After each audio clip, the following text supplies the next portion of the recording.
You're welcome back, and this is a pulse. We are live on X Spaces, on YouTube, and of course on Facebook. My name is Elton Grobe. Now, our major discussion this afternoon: 5 candidates, but only one slot available. The race to lead a new Patriotic Party into the 2028 general elections is gathering momentum. This afternoon, we will take a closer look at the NPP's presidential contest, assessing the strengths and weaknesses of each candidate through the lens of a marketer. The NPP presidential primaries have become a battle of ideas, personality, and strategy.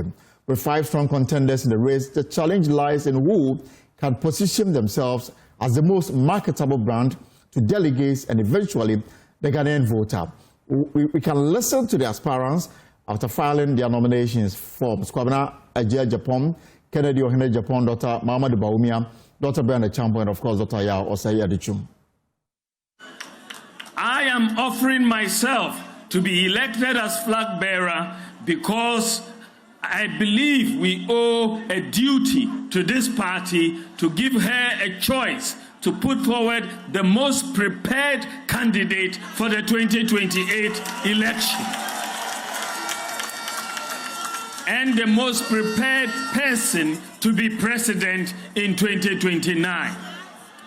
In the last 16 years, I've had the privilege of joining each and every constituency at least 5 times to work hard on the ground and campaign and work for the NPP. Ghanaians are looking for a businessman to create jobs for the youth of this country.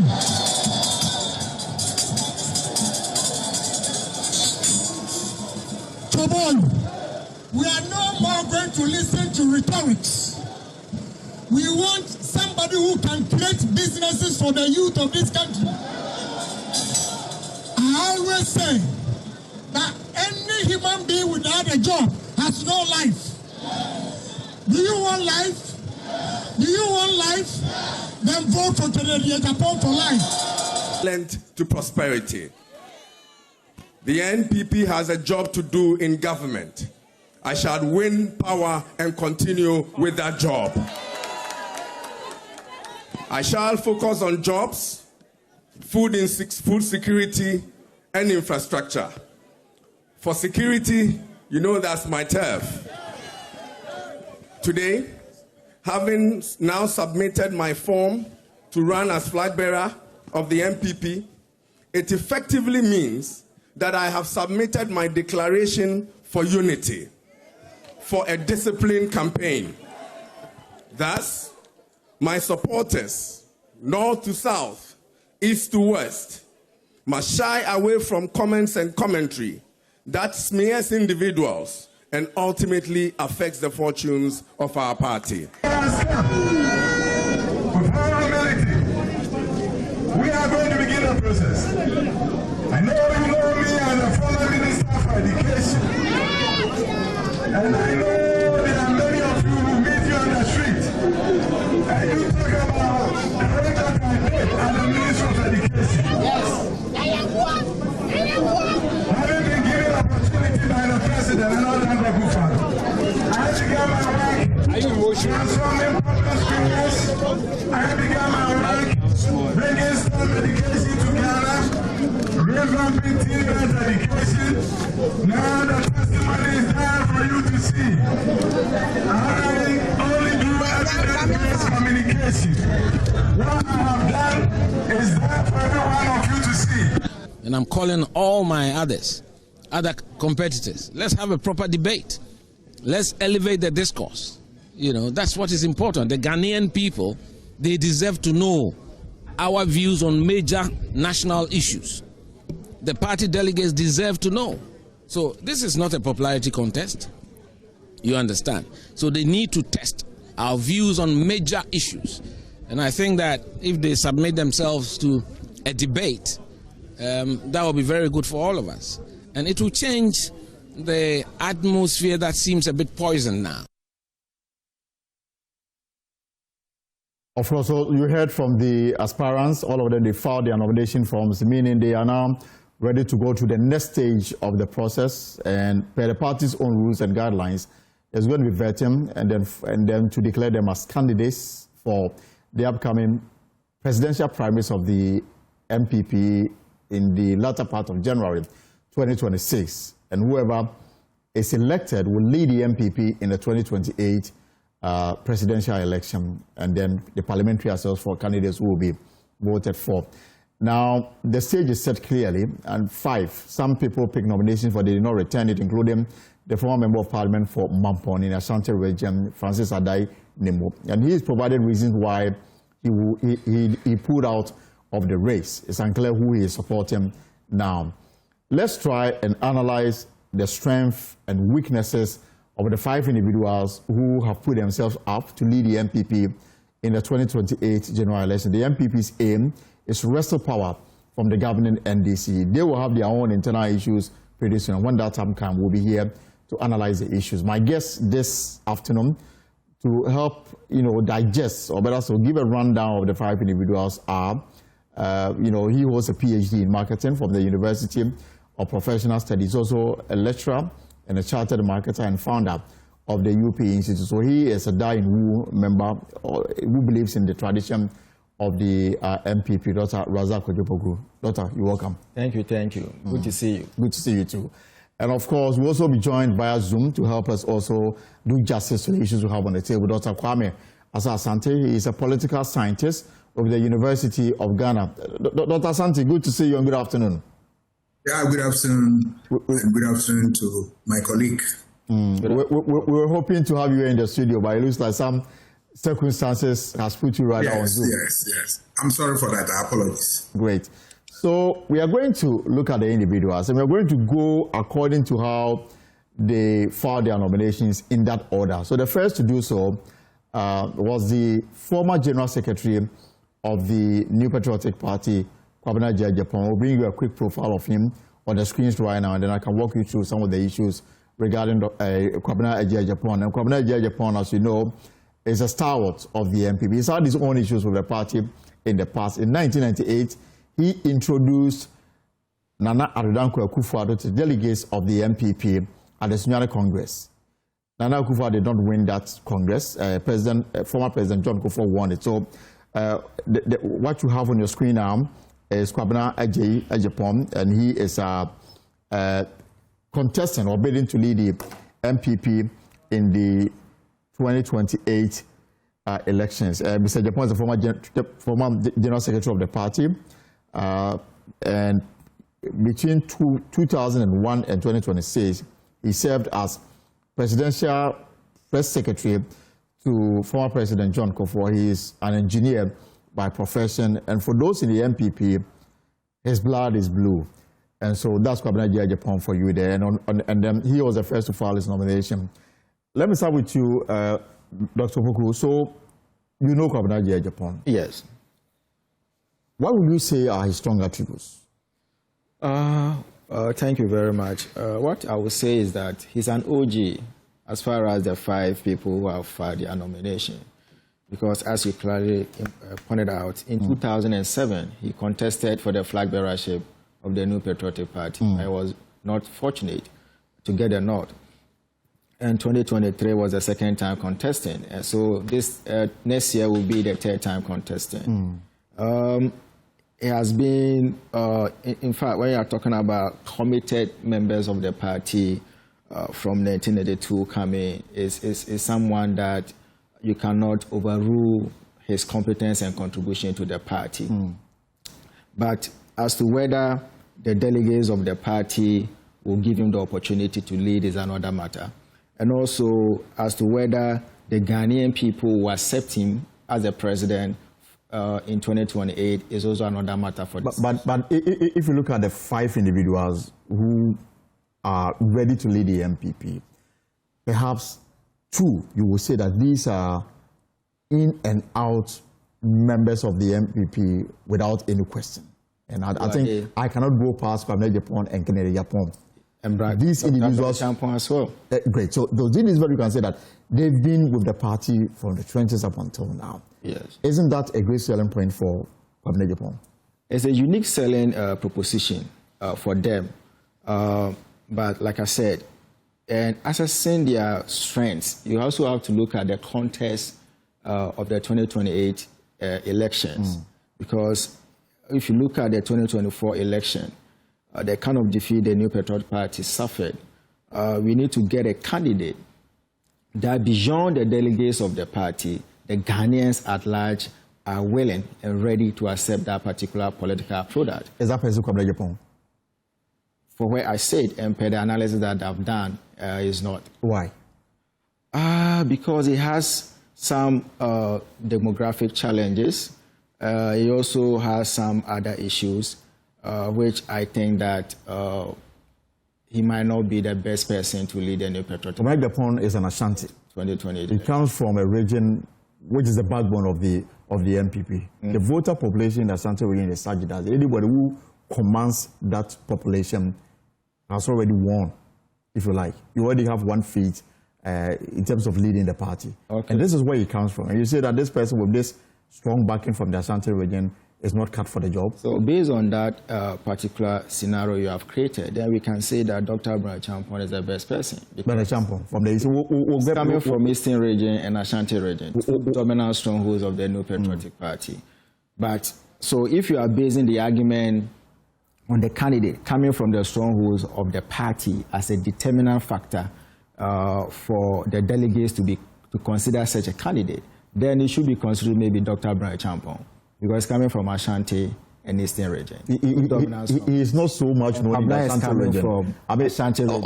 Until the last Congress that he said he has his root, part of his root from the Agyepong area. People didn't even know. He's always been associated. He's always been associated with the Eastern region prior to, for that matter.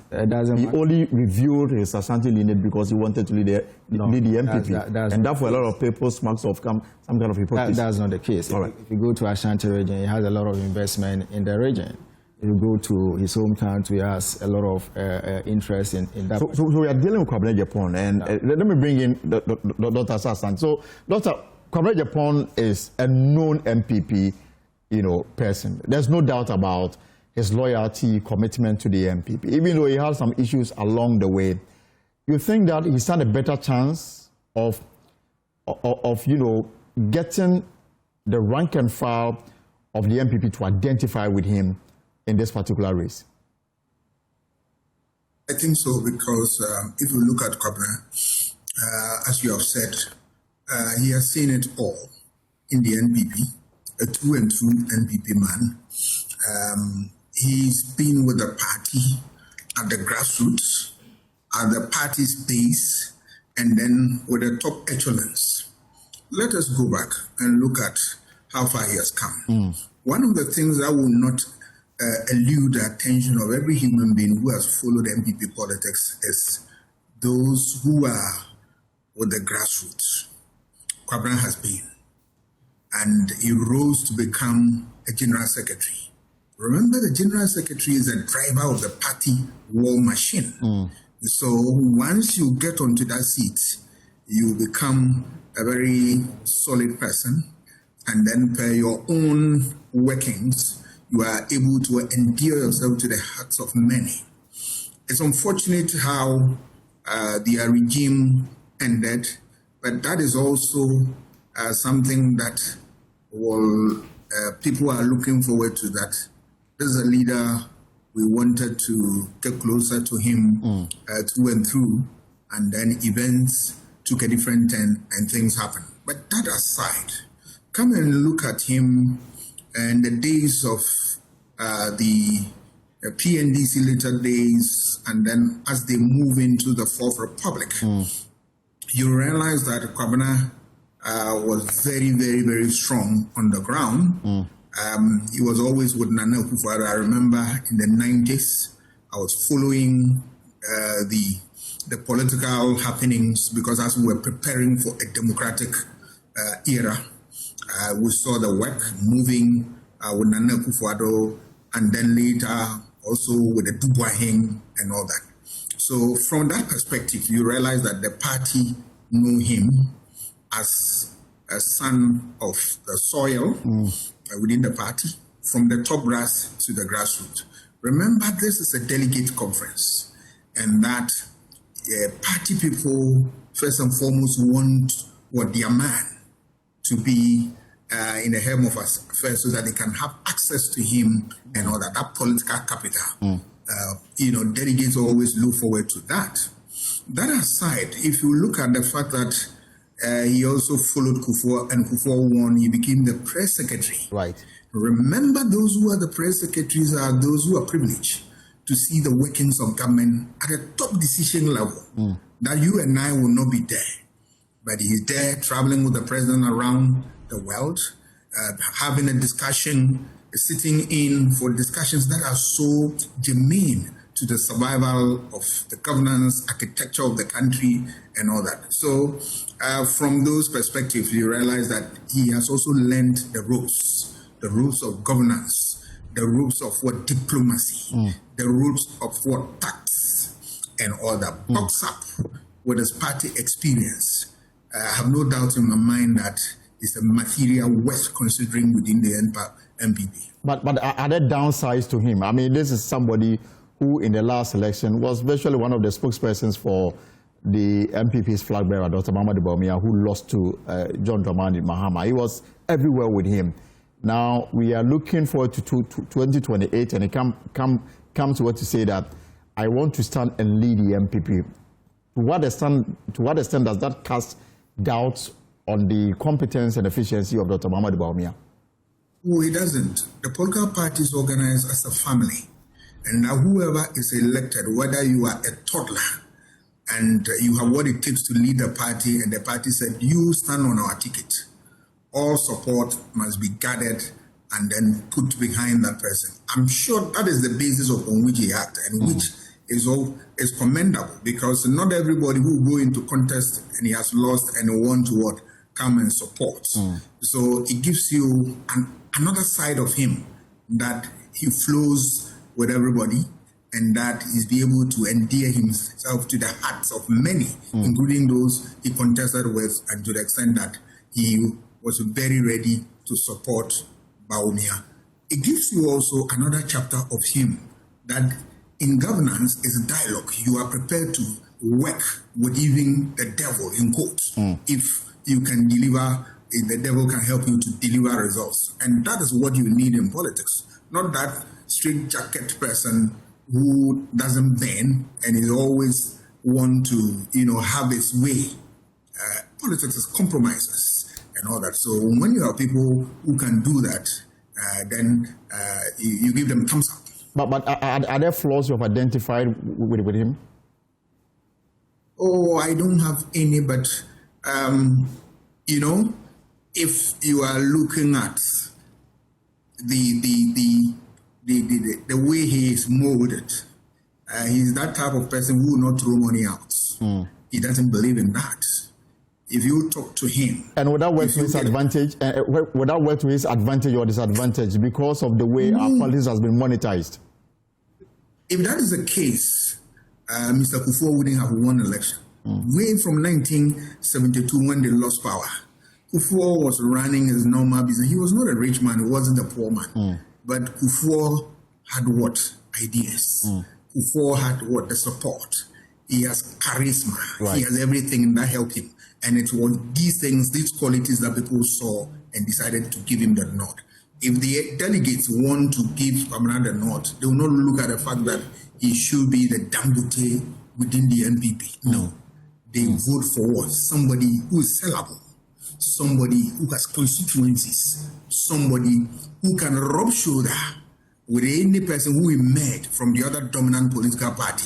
And I believe that Kwabena has those qualities to stand face to face with anybody who emerges from the other political divide. And these are the qualities you want from what? A leader of a political party. Somebody who has constituencies, somebody who can rub shoulders with anybody who comes from the other side of the political divide, and somebody who has vision, and his vision goes beyond his ethnic group or his nation to include others. And of course, somebody who is abreast with the rank and file, as well as the top brass of his party. All right. Doctor, is there anything you want to add before we move to the next aspirant? What I want to add is that, like Doug rightly indicated, he has a lot of strengths. Okay, he also has some weaknesses, because he has not been able to have a smooth journey within the new Patriotic Party. If you look at the sacrifices that he made to the party, the opportunity he had in serving government was a press secretary. All of us were thinking that maybe perhaps Nana Akufo-Addo's government could have considered him as a cabinet minister that could have enhanced his political brand and image, but it never happened. And also, he becoming a general secretary, unfortunately, being kicked out and later reinstated. And he's always contested that the entire process was flawed. Doesn't matter, it happens. Whether the process was flawed or not, it happened. And the party has to reinstate him. All these things create a kind of challenges. And for me, the difficulty I have with him is that it's lack of consistency. You can't contest for a flag bearership in 2007, then come to contest a general secretary, then you come back to flag bearership. It's lack of kind of inconsistency for me, which I think that is something that might not help his cause. Nevertheless, he's a fine material, he's a fine product, but I think that if you look at what is at stake in 2028 and where NPP sit now, the current position of the new Patriotic Party, as far as the relevance of the party and acceptance of the party in Ghana body politics, I don't think that sincerely Kwabena Agyapong will be the best candidate for the NPP for 2028, regardless of his competency, regardless of his strengths that Doctor has just elaborated to us. All right. So your comments are also welcome on this particular matter. I mean, tell us what you also think. You can do your own analysis and send it to me. I'll share it with our viewers. Now, away from Kwabena, Agyepong, another Agyepong in the race is the former Member of Parliament for Asin North in the Central Region between 2021 until the last elections. NPP flag bearer in the 2023 presidential race of the NPP Kennedy Ohene Agyapong. Some says that he is very real. He speaks his mind. He doesn't sugarcoat his words. He's somebody you can trust, but he's got his downsides because of his utterances and other matters. Dr. Asante Kennedy Agyapong, for the second time, is seeking to be on the ballot on behalf of the NPP. The last presidential race, I mean, all of us, we know how things went out. I mean, his outburst when he alleged that some schemes were in place to frustrate his polling agents. He didn't do it diplomatically. In the full glare of everybody, he took on even the sitting president. Is this the person the NPP need in 2028? Kennedy is a fine gentleman, except that he has his own problem like any other human being. One of his weaknesses is his public outburst, and that is it. But apart from that, he has certain great qualities. Kennedy can never be corrupt. I'm using the word can never. Given his persona, the way he is, he can't be corrupt for even a minute. He will die and go away because he's somebody that he cannot condone crime. He will always speak his mind and damn the consequence. He's very courageous, and he has very interesting ideas that he always wants to share with people and all that. And he's prepared to take. Is Kennedy our version of Donald Trump? Kennedy is his own man. He has his own style. So let me, go on that trajectory. But you also have in mind the whole idea that you need to get the youth to work. And his vision, if you listen to him carefully, it talks about jobs for the youth. That's the crux of the matter. Take it or leave it. Ghanaian youth are yearning for what? Jobs. And that is not different from what the NPP as a party also want. So when you look at it, he's also strong on the ground. Yes. And you saw the last election, he put up a great performance. Had it not been that the establishment candidate, the story would have been different. I can bet my last peso on that because the kind of performance he put in, that was fantastic. But that said, His downside that I have seen is his outburst. And I'm sure if his managers are able to work on that, why not? So you said politically we don't need somebody with that kind of attitude? Oh, these are delegates. And the things that they look for, first of all, look out for somebody who will be able to, address their challenges for them. Delegates want that. They want somebody who's accessible, they can access. They want somebody that is also able to take the status quo on without fear or favor. And Kennedy has all those things. The info analytics pool that they published last week put Kennedy around 17%, way behind the person who you say had incumbency support. That is somebody's poll. I don't discredit that, but I believe that that score for Kennedy is low. Kennedy has a large following, more than what the research says, but mine is just from where I sit. That is not to say that what Info Analytics also did is not something that is reasonable. But I think that, you see, Kennedy, he has a whole lot of things under his sleeves. And that if you look at that in the light of what we see from the Info Analytics, then I believe that later polls will vindicate what I'm saying. All right. Let me bring in Dr. Razak. Yeah. So, Doctor, Kennedy, he's always been clear that ideas are good, but he's living it. He's got evidence to show you that I've got factories that are working. I've employed thousands of Ghanaians. I'm a doer. I'm not just, making promise of what I will do, but you can clearly see evidence of my work in this country. Is that a unique selling point? Yeah, it's a very unique selling proposition.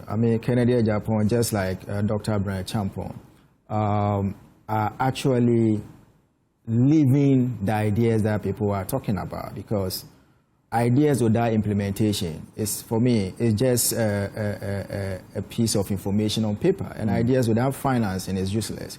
And if you look at Kennedy, considering his, just like Kwabena, in terms of commitment and long service to the party, Kennedy is also stand very tall.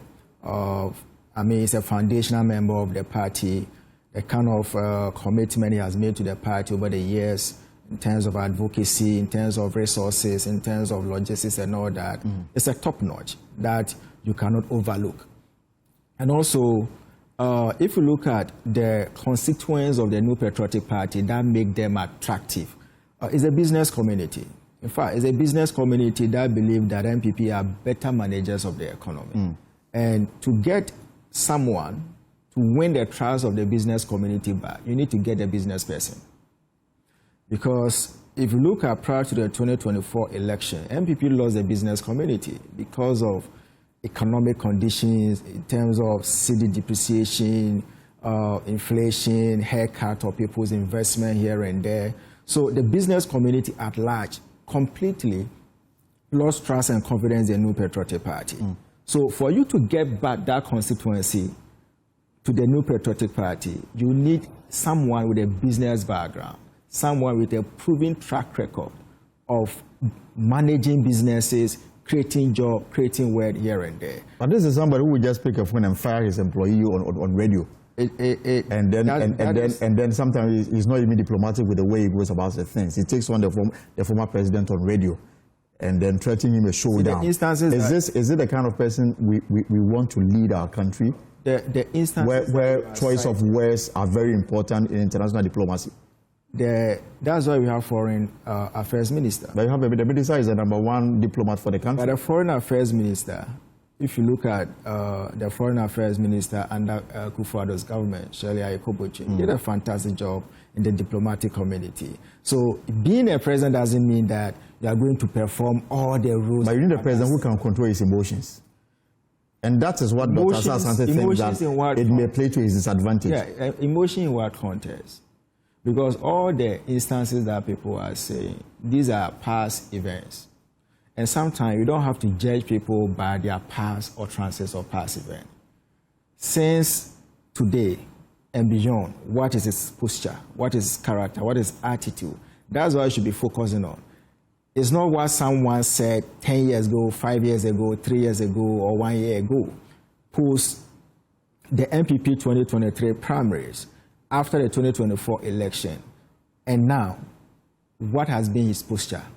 Is he the same person that was making emotional outbursts or making certain utterances that we thought it is not presidential? He's a changed person as far as I am concerned. So we shouldn't, though we are in a technological era, whatever you said is recorded and people can play back to you. But you need to ask yourself, when was this said? Is it in the past or is it in the current form now? So you need to judge Kennedy. So you say that his recent, mode and character is a far departure. It's far better than before. And you need to judge him now and beyond, not in the past. All of us have ugly past that we are not proud of. Right. And are we going to be judged by our past? And should our past become an impediment or hindrance to our forward march? No, for me, I don't think that. It's a small issue that can be properly managed by his handlers. It's a small issue that if he allow himself, it can be tamed and properly managed and deal with it. So for me, I think that if you look at the data and if you listen to Ghanaian people, all the 5 people that filed their nomination, for me, where I said, it's only 2 people that can survey the new Patriotic Party. First one is Dr. Bryan Acheampong, and the second one is Kennedy Agyapong. And these 2 people have a proven track record of being a successful entrepreneurs.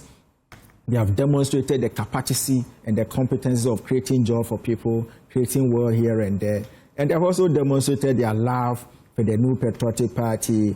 They have demonstrated their commitment to the growth and development of this country. So for me, these 2 personalities are personalities that the new Patriotic Party, if they are really serious, if the delegates are really serious, beyond the individual interests, if the party is ready and willing to do very well in 2028, getting their constituency that they lost prior to the 2024 election, especially the business community, clearly you need a presidential candidate, a presidential material that can easily resonate and connect with the business community. All right. So away from Kennedy Agyapong, from the central region, let me take you to the eastern region, another stronghold of the NPP, precisely Abetifi. And the person who is bidding to lead the NPP is a sitting member of parliament for Abetifi in the eastern region since 2017. He won a parliamentary by-election after the death of the sitting MP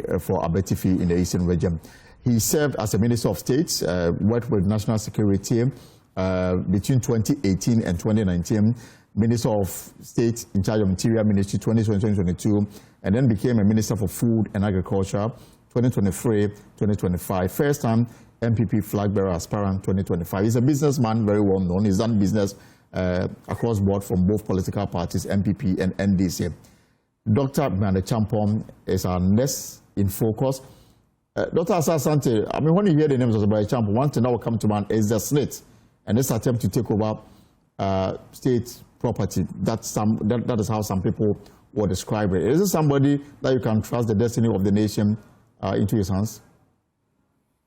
Oh, I don't have any negative story about him. What I know is that he has served his party well. He worked as an MP and also graduated to become a minister. We saw that. And ever since, you've seen him positioning himself to the service of the party. But what you said about those Senate issues obviously will come to bear on the matter as the campaign goes on. Even though that proposal he made and later was aborted, he aborted it, it still lingers in the minds of people, and he will be able to address the issues and all that. We have not seen him. One of the things that parties always look for is that if you look at the things that influence voter choices in this country, that even if your party elects you, one of the things voters want to see your grip on is your ability to fight corruption. Right. If you look at the fight against corruption, it has been a difficult one for the people of this country. Thank God he is not corrupt. So it's something that he also has a trump card, that he's not a corrupt person, and that he's worked for his daily bread, and then he served his party. The only weakness I see is that he's too fresh in such a race. But I was coming to ask the question whether you think his entry is for now or for the future. Obviously, if he doesn't win, he will prepare himself for the future. But I'm sure that everybody who goes to the election wants to win. And then if you don't win, you prepare yourself. But I believe that for this race, he is, in terms of you are talking about the party, right, and people's connection with the party.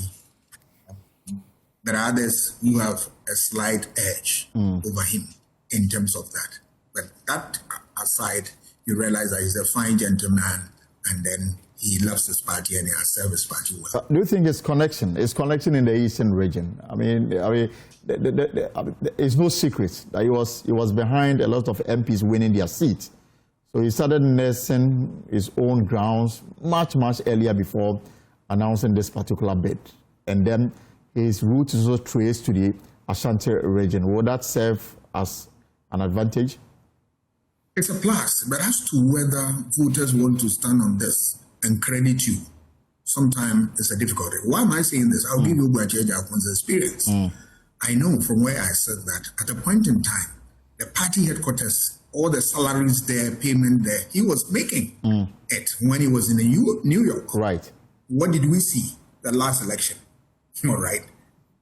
To the extent that, people did not even recognize this. So those things are a difficulty, but if you are in political parties, you need to do them. You will never know whether it can be factored into the calculation and all that. That is not the time for you to say, had I known? No.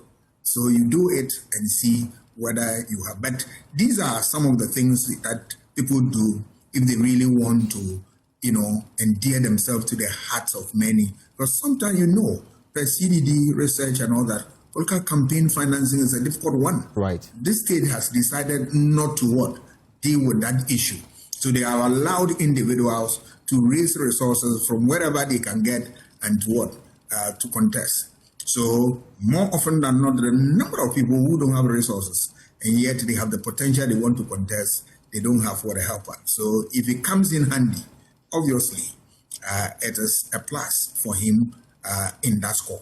Dr. Boku, so clearly in terms of resources, Dr. Acheampong is not lacking in that particular area. He's also the youngest in this particular race. I mean, in terms of his uniqueness, are these the only areas that you will say that makes him a better choice? Is he for now or for the future? And I asked that question earlier.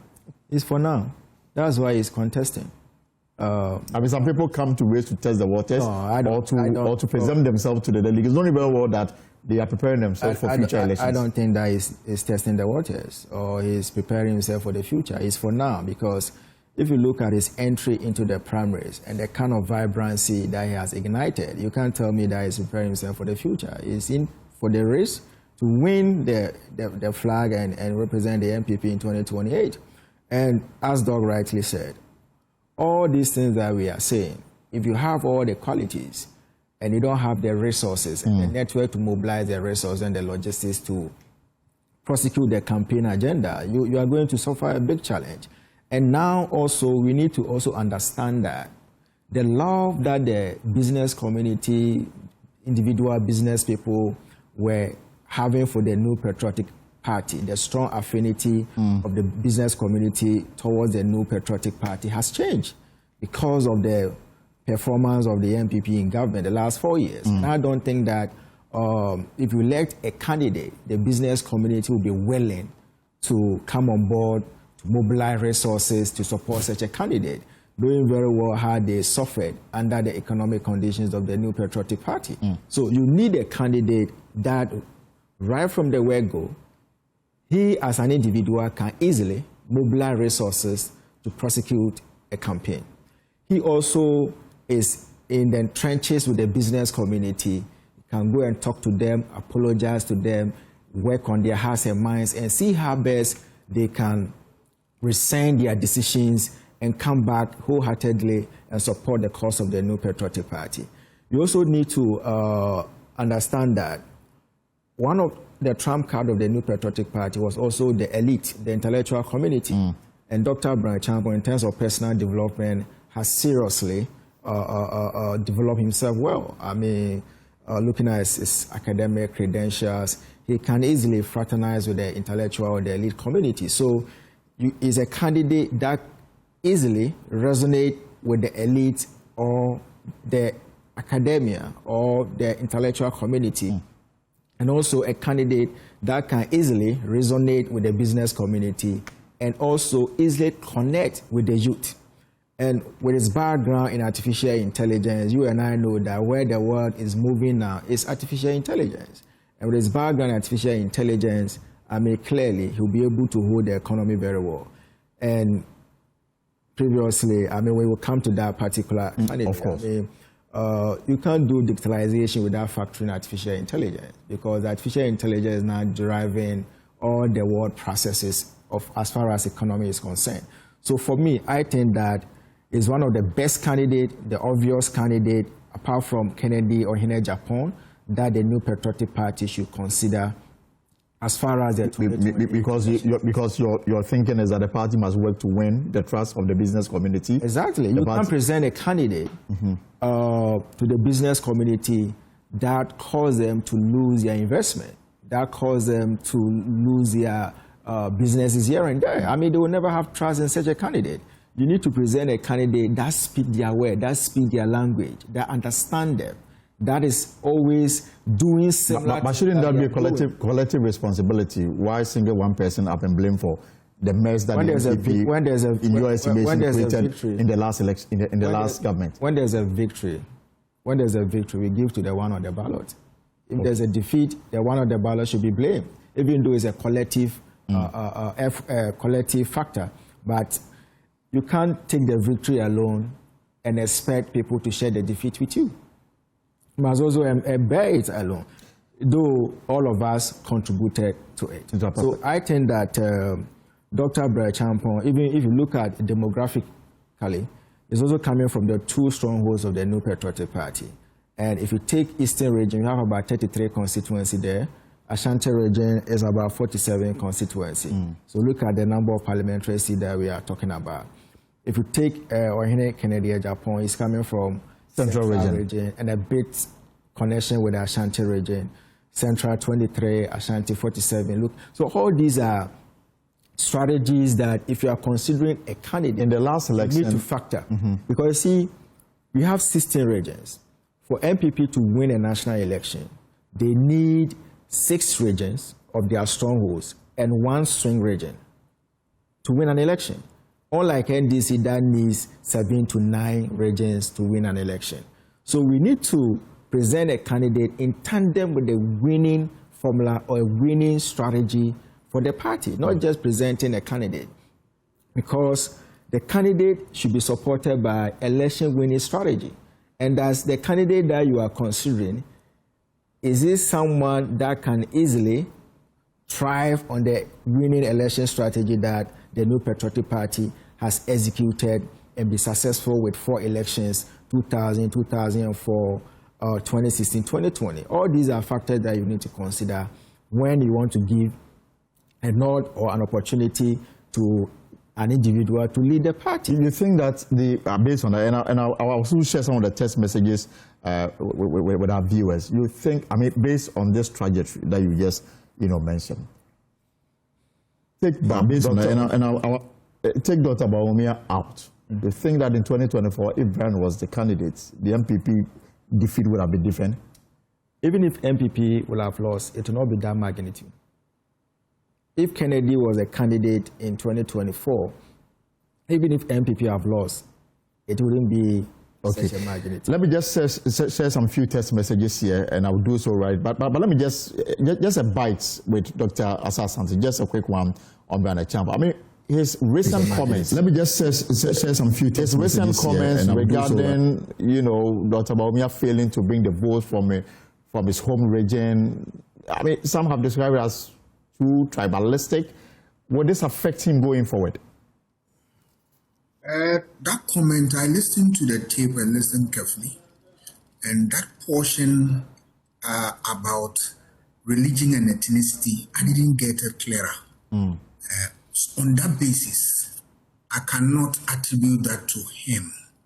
But what I can say is that anybody who, go on that trajectory, the issue of ethnicity, the issue of religion, is going to have the rough, you won't care the rough of the electorate.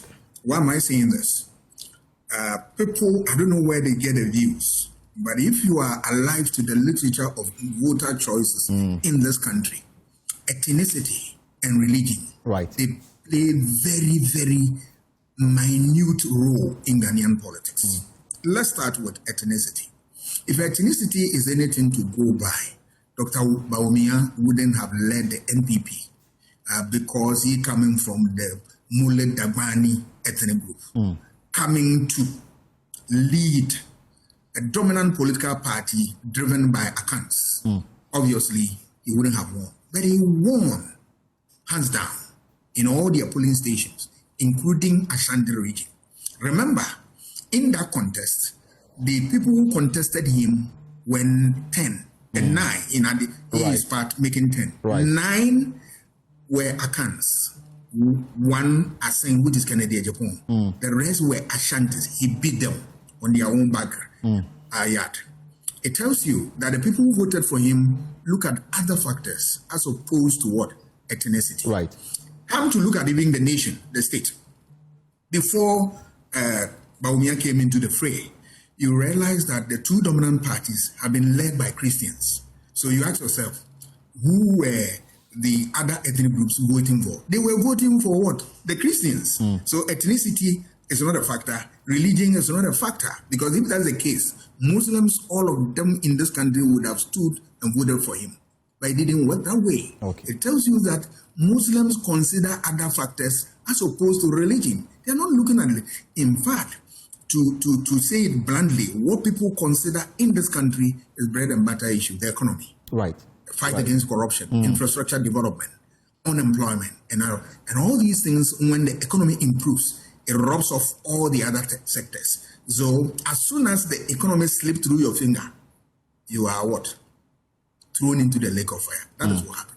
All right, so some few text messages here, and then we'll move to the next aspirants, and then let me share some of the text messages here. So some of the text messages you have: no candle vote is coming from Frimpong Ebenezer. Kwabena also says, in Bryan we all trust.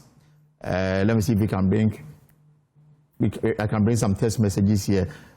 Any of them can lead the NPP, but none can stand the heat of Honorable Haruna Idrisu. This is from Gideon Andy, and then senior captain here also says that Gideon Andy, he says, I heard that Honorable Haruna. Okay, so that should be on another subject. So these are some of the text messages that we have.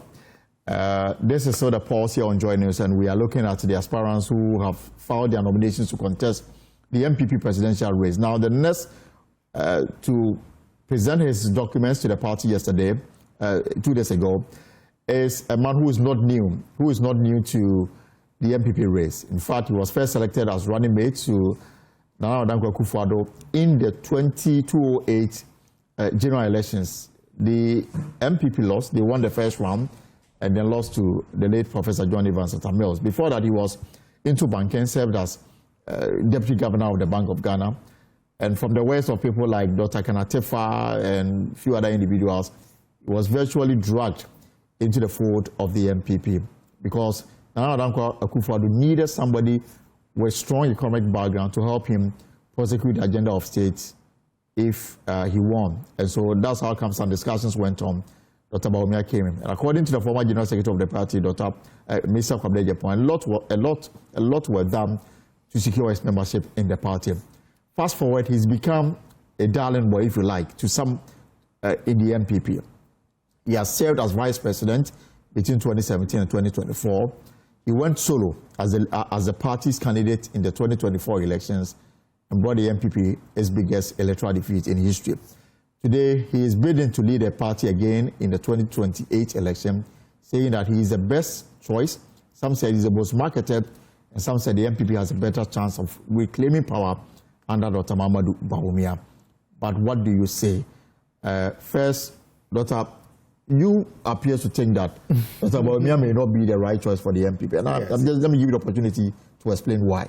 Yeah, thank you. Before I explain why, a quick one. If you listen to the video of Dr. Acheampong that was circulated, if you listen to it very carefully, he was never tribalistic, he was not being religious, and he even made a statement that as far as he is concerned, he doesn't share the opinion that a Muslim cannot be a president of Ghana or a Northerner cannot be a president of Ghana on the ticket of NPP. He doesn't subscribe to that narrative. He stated it clearly. So how come people didn't share that particular portion and they were just doing mischievous as far as the video was concerned? Well, we moved away from that. Now let's talk about Dr. Mahamudu Bawumia, who is, tipped to lead the NPP in 2008, at least according to the Info Analytics report.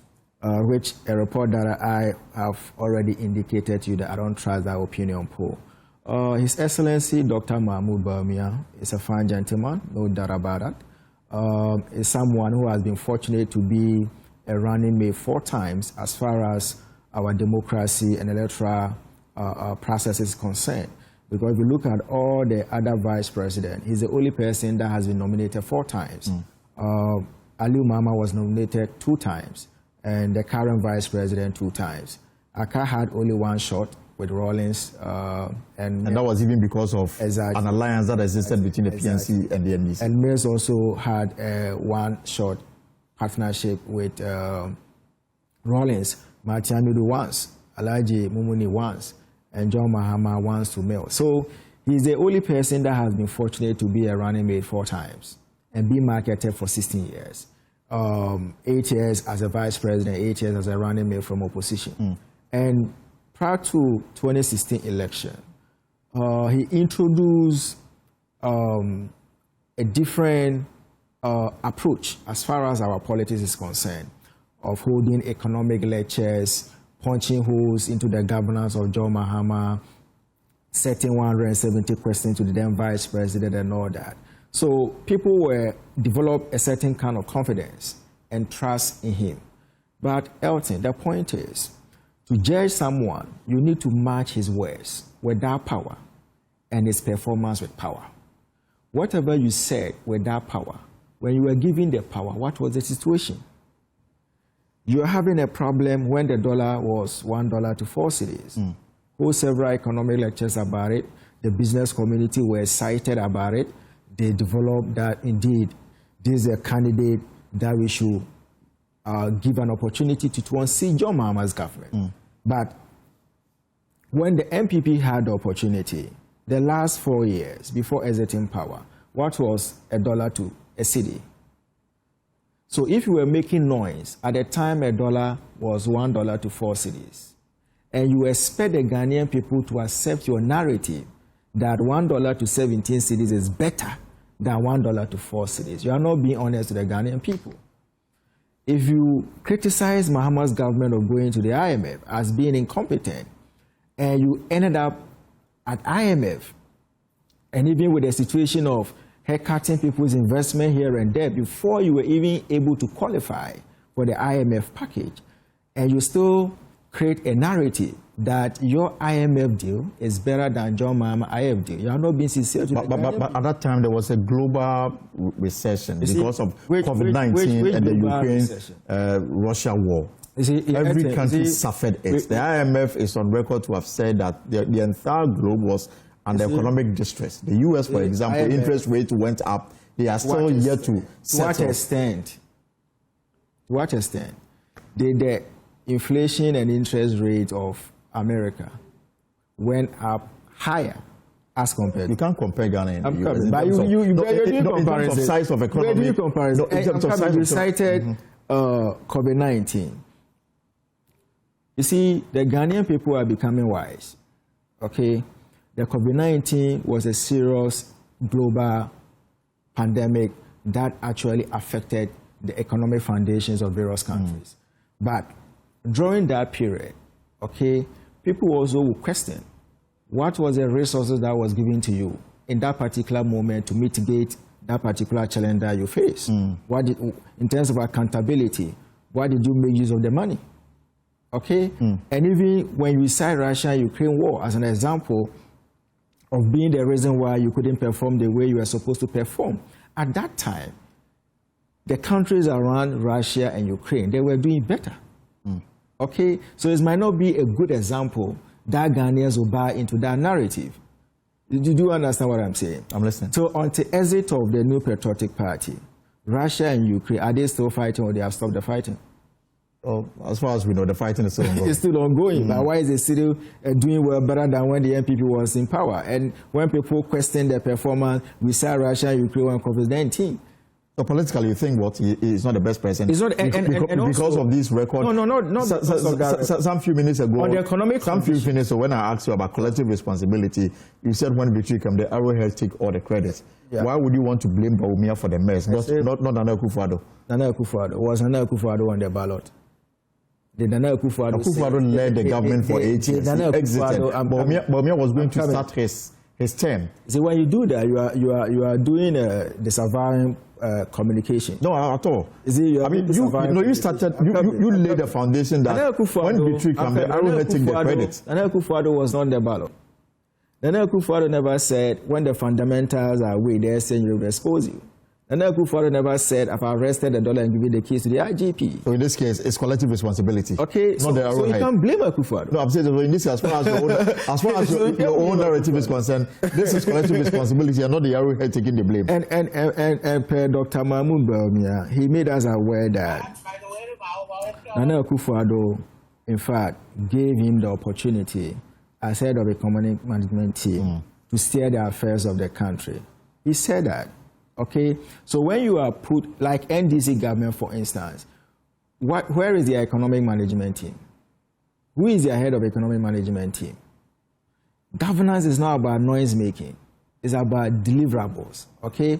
So in terms of the economic side, I sincerely think that if you match the words of Dr. Mahamudu Bawumia in the position against the performance in government as a head of economic management team, it will be very difficult for the business community, it will be very difficult for the elite community, it will be very difficult for even the youth to wholeheartedly, I'm not talking about NPP delegates, wholeheartedly accepted him. And you see, prior to the 2024 election, there was a kind of a gap, okay, as far as the government and the campaign machinery was concerned.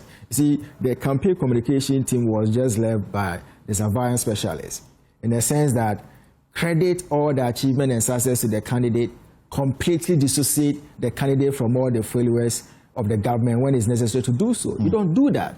Nana Akufo-Addo in 2008 were never created that situation as far as his campaign and Kufuor government was concerned, even though there might be some other factors or some policies that Nana Akufo-Addo never agreed with President Kufuor. But he never created that disavow politicking whereby all the failures were blamed on Kufuor, all the success was credited to the candidate. When you do that, the Ghanaian people will be seeing you differently, okay? And also, I think you don't wait. Bring in doctor, so maybe you don't wait for your opponent to say that I'm going to work with 60 ministers before you come out to say I'll also work with 50 ministers. 54, you said.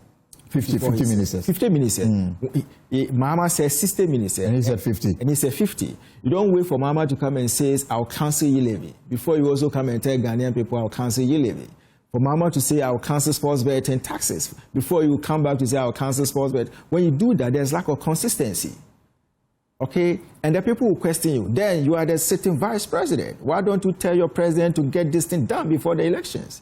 And that's actually something that works against him. As far as you don't see any positives in Dr. Bawumia in terms of his marketability. I mean, Dr. Bawumia under the NPP did introduce a lot of initiatives. Even for now, this week, for example, where the special assistant to the vice president, Dr. Ofosu-Ampofo, praising the mobile money interoperability. These are babies of Dr. Bawumia. And that is where the word is heading. Doctor said that Ghanaians think about bread and butter issue. Okay? There are certain achievements that the masses, the suffering masses, cannot easily connect to that. It doesn't resonate with them. Okay? The Ghanaian people, the suffering masses, they think about jobs. They think about getting job, getting well paid, and making sure that he's living a very good lifestyle. Some of these achievements that you just listed, they are enablers, they are enhancements. That the suffering person, let me just allow Dr. Asante, I don't see the need and then we'll come back to wrap up on Dr. Bryan. So, Dr. Asante, I mean, this is the picture Dr. Poku creates about Dr. Bawumia. Is it a picture that is grounded in facts? Oh, if we look at a number of things he said, I share in some of the views, and I also have my views.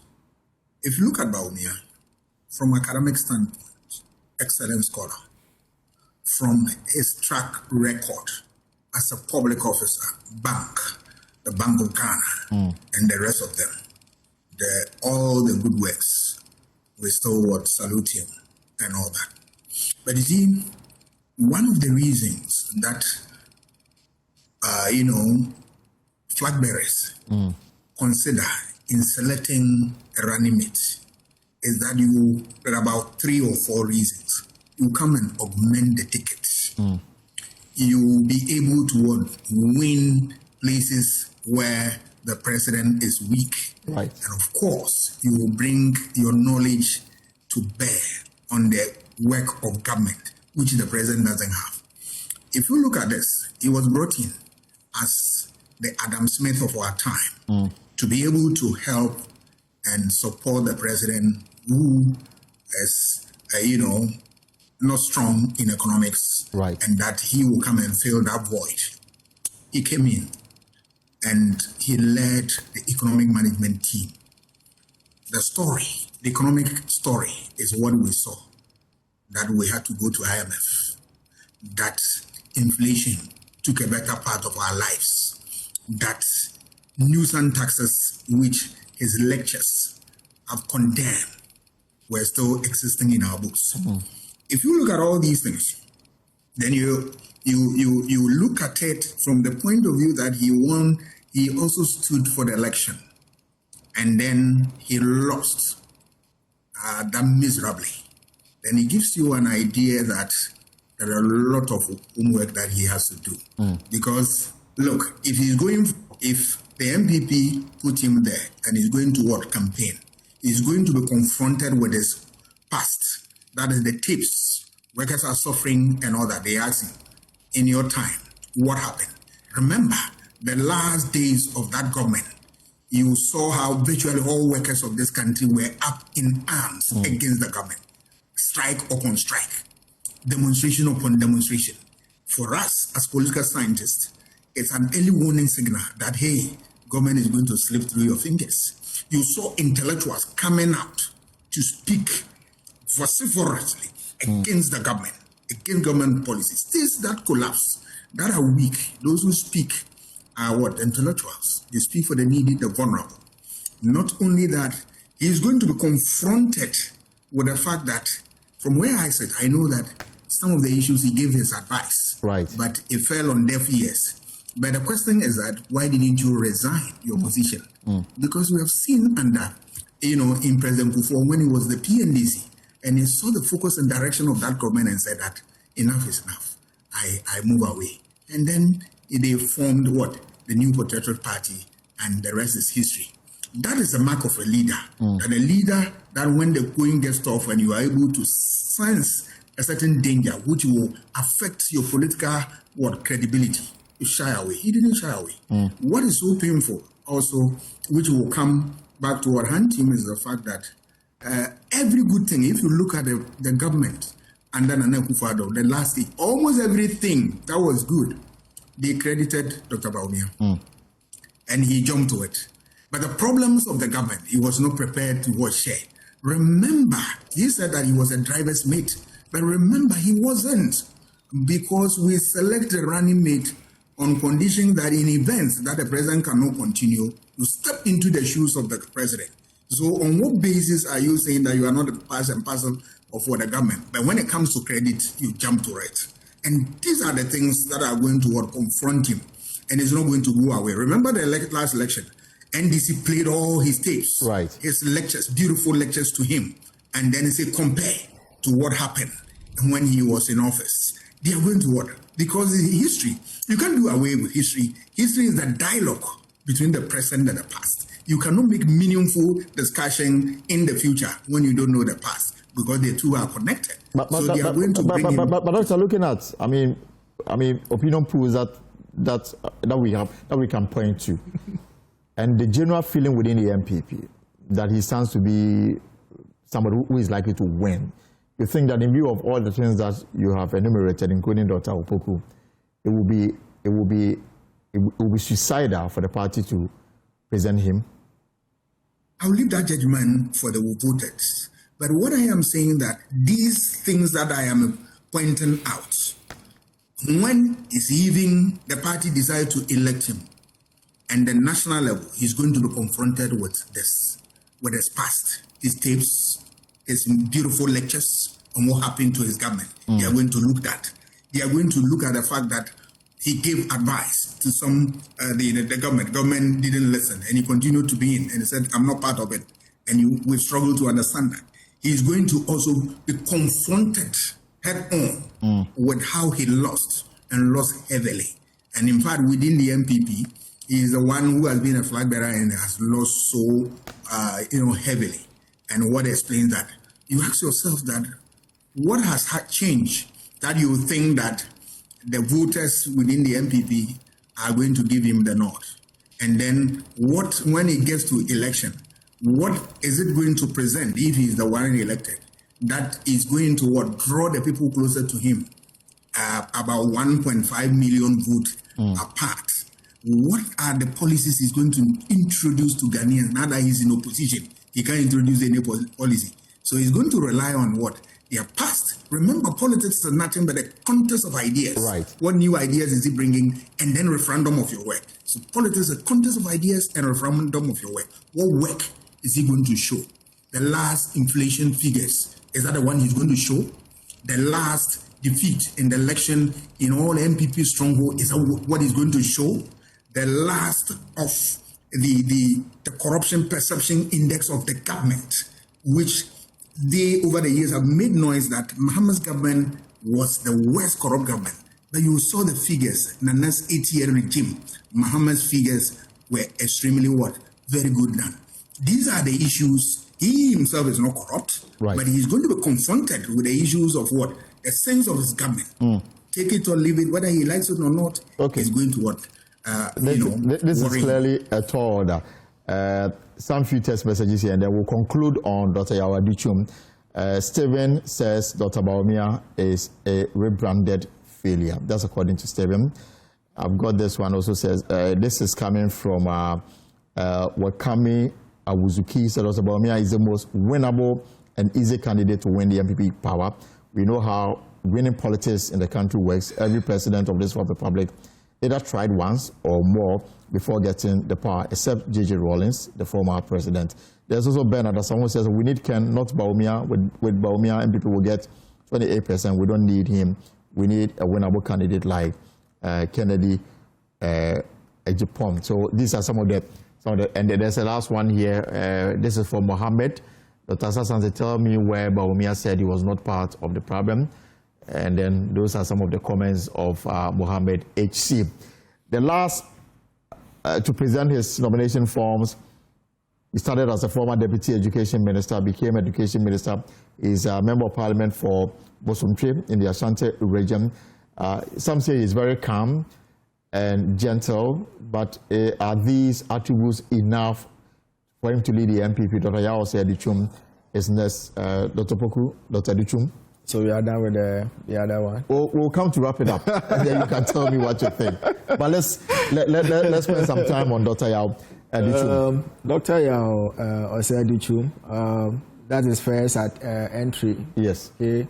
And as an education minister, he did very well. At some point, why delay? Beyond the new Patriotic Party, majority of Ghanaians were thinking that it should have been considered for the running mate slot instead of the other person, so that he could have easily complement the weaknesses of Dr. Mahamudu Bawumia. Because you see, one of the campaign messages of Dr. Mahamudu Bawumia was digitalization. And anyone that knows much about technology, the backbone of digitalization is STEM or B-STEM. At the end, this is a B-STEM, but it's Dr. Acheampong who launched B-STEM before NPP exiting power in November. So I think that the B-STEM that Dr. Acheampong introduced in our educational sector is a novelty. It's something that we have not experienced, even though we are doing technical vocation here and there. But that particular policy is a very serious trump card for him. In terms of political acceptability, in spite or regardless of his nice attributes as an individual, I think that in terms of grassroots connection with the party, is very down. Even though he belongs to Church of Pentecost, one of the largest churches in this country. Right. But getting the nod as a candidate for the new Patriotic Party, I doubt. I doubt for the purposes of next year primaries. I doubt. Even though for me it could be the third strongest candidate behind Dr. Acheampong and Kennedy Agyapong. These three individuals are individuals that Ghanaians can easily accept them as their president. And it's a matter of NPP looking at from these two perspectives.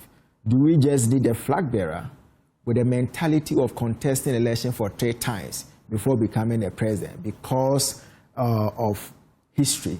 Or you want a flag bearer that can become president or that have a mentality of becoming president? I'll come back. So I'll ask you about who you have your money on. And then when I do I have money?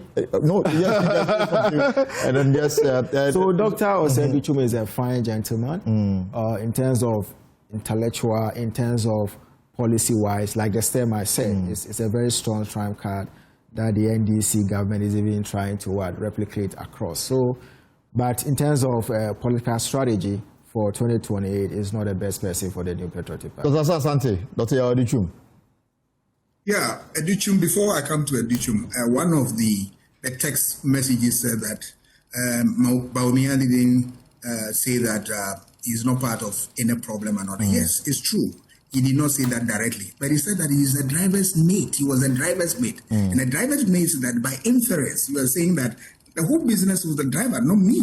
So I'm speaking from that point of view, that he didn't say directly that he is not part of any problem, but you can infer and that he was dissociating himself from all those things. And that is also a fact.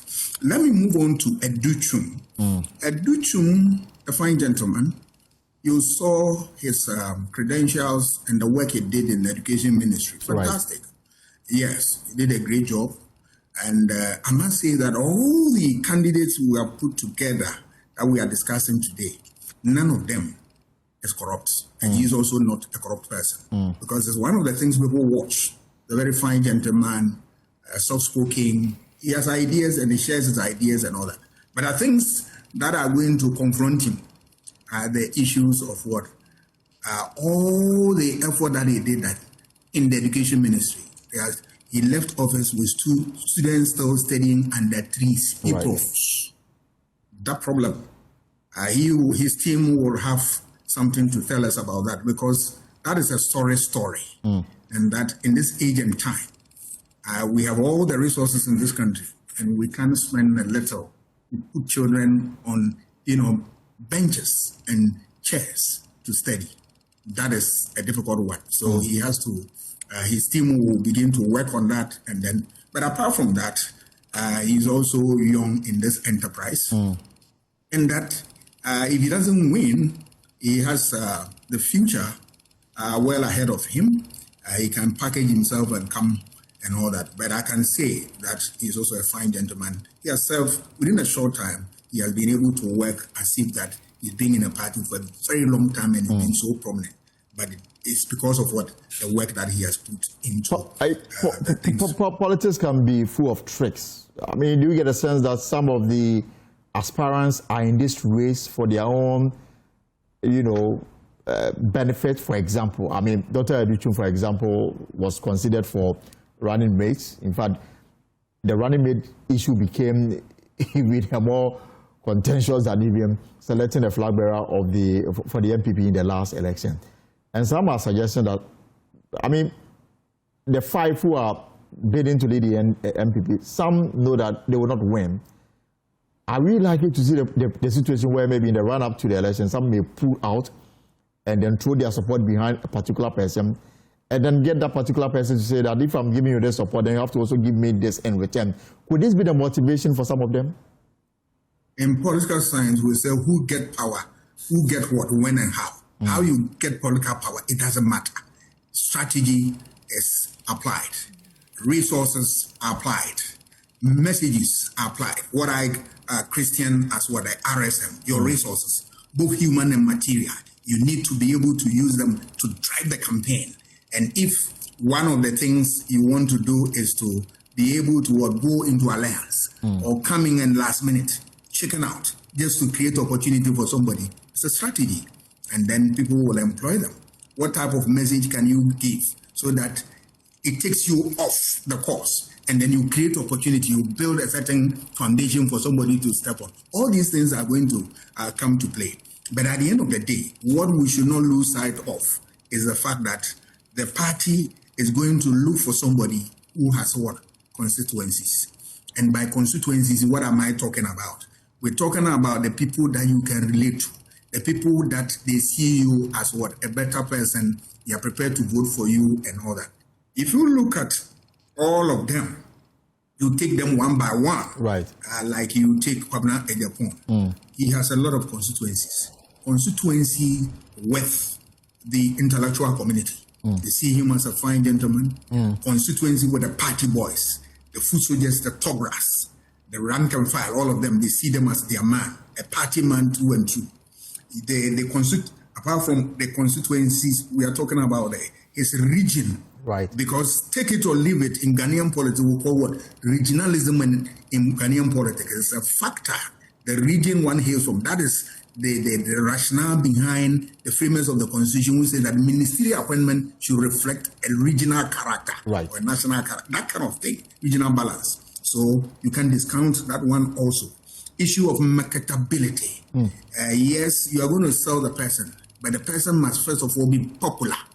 And popular means that he can add to the numbers. Remember, you are talking about game of numbers. So who is the one who will draw more people to you? You are looking at that. Not only that, but you are looking at the person that when we sell, yes, all human beings are associated with problems and all that.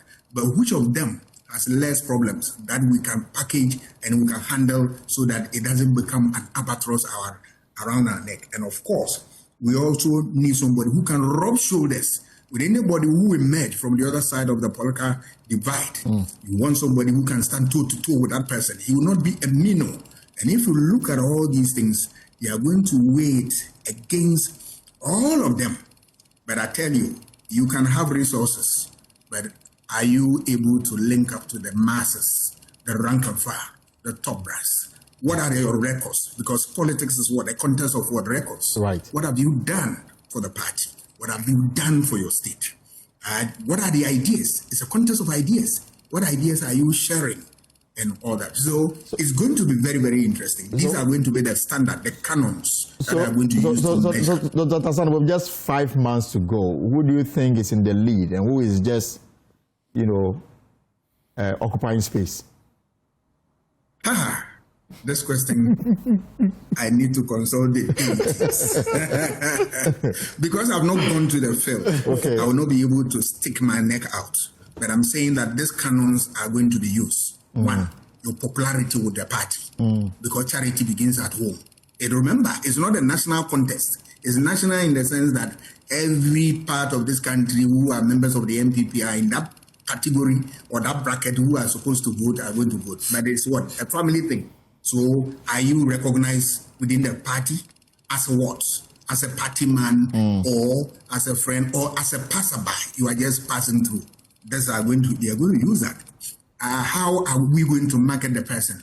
We want to market you based on your popularity. But what are your baggage that you are bringing that we need to deal with? Okay. So if we have certain weaknesses, there are certain limitations that are associated with you. Those ones become the raw materials for opposition to build their messages on.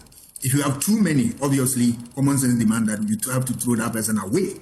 If you are going to look out for somebody who will be the flag bearer for the party, you want to look at whether politics is nothing but also what? Diplomacy. Okay. Who amongst them is very much diplomatic to be able to handle things? Because the art of politics is the art of what? Diplomacy. Do you have that? And who also is the one who can create jobs for the, the large army of youth who are without jobs? That is also. And who is going to lead this party should be a person who has what? Ideas and what Aristotle, the greatest of all, told us that politics must be handled by those who are intellectually fit, who has the intellectual capability to be able to weather the storm and lead his party to victory. This type of standards are going to be used. So on that score, I will not be able to predict who is going to lead and all that. But I see people like Agyapong, Agyapong. I see people like Agyepong, and all the guys who have said they are all very good candidates. But the standard, some will qualify, some will not. At the end of the day, the one that will win more of the standard that I use to measure will make the day. All right, thank you very much, Dr. Asa Asante with the Political Science Department of the University of Ghana. And Dr. Opoku will have the final word on this, but I've got just some few text messages. For me, Shaibu says, for me, I think the best candidate might have been either Kwabena, Agyepong, or Dr. Dichum, because they have less or no cobwebs, but politics is just a different ballgame. Baja Nuruddin says, Razak Opoku's constant attacks on Dr. Bawumia only expose his bitterness. Instead of wasting energy trying to discredit the vice president, he should focus on advising Bryan Acheampong on how to communicate properly in public. His energy will be better spent there rather than engaging in needless hypocrisy and baseless attacks on Dr. Bawumia. A lot more here. Dr. Sassan, tell me, okay, so I've done this one. Stephen Mensah, Ken all the way. Yes, so again, Bernard Asamoah says, Doctor, don't mind him. Dr. Bawumia said he didn't know the English fool and others because he wasn't aware of what was happening. And Karim says, Dr. Bawumia is a winnable candidate.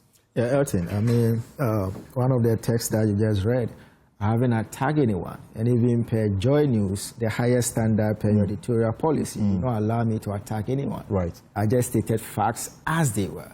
And I don't understand why when facts and data are presented to you, you term it as insult. It doesn't help our body politics. And as far as I am concerned, based on the challenges of the new Patriotic Party, based on the challenges of this country, I think that if NPP are considering people to lead them for 2028 election, I have only 3 people for consideration. The first one is Dr. Bryan Acheampong. The second one is Kennedy Agyapong. And the third will be Dr. Ya Ose Educhu. The obvious candidate is not in your pecking order. Is it? The obvious candidates.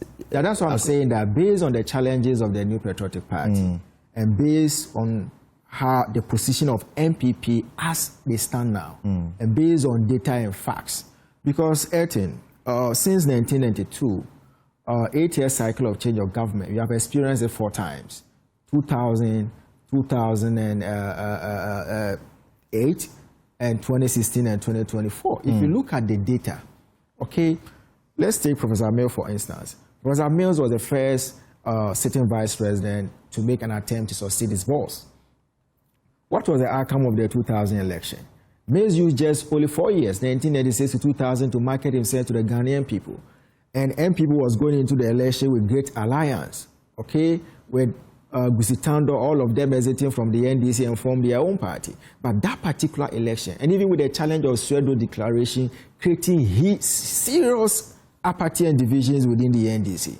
But 2000 election, in spite of all these challenges the NDC faced, the election was won on second round. And if you look at the parliamentary result, you see, people need to understand that every general election is a composition of 2 elections: presidential election and parliamentary election. Right. And the presidential candidate is more or less the de facto leader of these 2 elections. And so your performance will be judged not only based on the presidential results. You also have to look at the parliamentary results as well. Look at 2000. In terms of parliamentary performance, there was only 7 seats between NPP and the NDC. 99 for NPP, 92 for the NDC. If you look at 2008, it has to take time for NDC to win that election. What was the difference? 40,000 plus. And even in 2000, Mills lost the election without getting close to 1 million votes. Right. It was 881,000 thereabout. And in 2016, even though Mahama lost abysmally, he never dropped to 41%. In 2000, Mills was 43.1%. And Mahama, being the second most worst defeat at that time, it was 44.53%. And even in terms of parliamentary performance, Mahama pulled 106 against 169 of the NPP. Okay? And the difference was, in terms of raw data, was 984,000. Take 2024. In terms of raw data, what is the difference? 1.7 million plus. This is the first time a candidate has lost an election with over 1 million votes. Since 8-year cycle of change of government, we have experienced it. And in terms of parliamentary difference, 95 seats. That's never happened before. So when we give you the data, and you are telling me that I cut 9%, you are just using percentage analysis. What about the raw data? The 9% that you are talking about, in terms of raw data, you are lagging behind over 1.7 million votes. You are lagging behind over 95 seats. So it's not about cheap, technologies that they always use to deceive their followers. So, and every political party, Ayrton, has a winning formula. NDC has their own winning formula. And their winning formula from 1982 has been Christian, take it. And if you take 1982, for instance, NDC introduced South, take it. 1986 was South, take it. Okay? 2000, it was South-North. And in 2004, South-North. 2008, South-North. And 2012, it became North-South till now. And 9 elections since 1982, NDC have won 5 out of 9. NPP has also have their own winning formula. From Christian, Muslim, take it, South, North, take it. It worked for them in 2000 with Kufuor and Aliu Mahama. It worked for them in 2004, twice. And Kufuor and Bawumia, it worked for them. So, per that winning formula of South, North, Christian, North, take it, NPP has also won 4 out of 9 elections. So, I think that in 2024, NPP experimented a different election strategy of North, South, Muslim, Christian. It backfires. You lost abysmally at the parliamentary level. You lost abysmally at the presidential level. It makes sense politically to go back to your winning formula. All right. Of South, North, Christian, Muslim, take it. And that's what I believe in. Elton, you see, even apart from, even with the NDC, look at, since 1982, we have produced how many vice presidents? NDC has produced how many vice presidents? Like 5. 4 of them is coming from Central Region. And I'll not be surprised, even if in 2028, they might consider Atufosen or Kofi Amwabua for a running mate slot. That is their winning strategy. So I think that the new Patriotic Party need to reverse back to their winning strategy. And Elton, like I indicated... I think we've got 30 seconds to go. I'm wrapping up. You see, if NPP focus on their winning strategy or their winning formula, Elton, if NPP, let's say 6 region, Ashanti, Eastern, Ahafo, Bono East, Western, when you put these 6 regions together, in terms of constituency, you are looking at 126 constituencies. Only these 6 regions. Let's take the NDC side. Upper East, Upper West, Volta, Oti Northern, Western North, Savannah. When you put these 7 regions together, you are looking at 87 constituencies. So look at the 6 strongholds of the NPP, just 6 regions, 126 constituency. Against MDC strongholds, all the 7 put together is 87 constituency. Then the swing regions, Greater Accra, Central, and the closed gap one. When you put them together, it's 63 constituency. So I think that as far as 2028 is concerned, NPP need a business person, a flag bearer with a proven track record of job and work creation, somebody that can resonate with the masses, someone that can attract the trust and confidence of the business community, the elite and all that. And per my data and per the facts available, like I told you, Dr. Acheampong, Kennedy Ohene Agyapong, Dr. Osaya Aduchun should be considered highly by the delegates of the new Patriotic Party. But that's the view of Dr.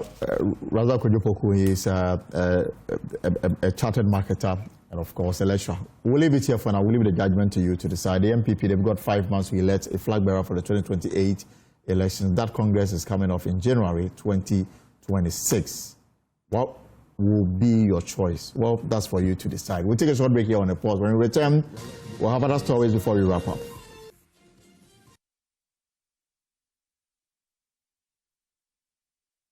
Right, so this has been a pause. It's Friday, and I'm trusting that you go and have a very good weekend. We've been analyzing the NPP host polls ahead of the Congress in 2026 January, and I'm guessing that you can make your own decision, especially if you are a delegate. But for now, that's our show for today. For whatever you are up to in the hours ahead, I hope it's profitable. Have a good evening and take care. My name is Elton Brobe. See you on Monday.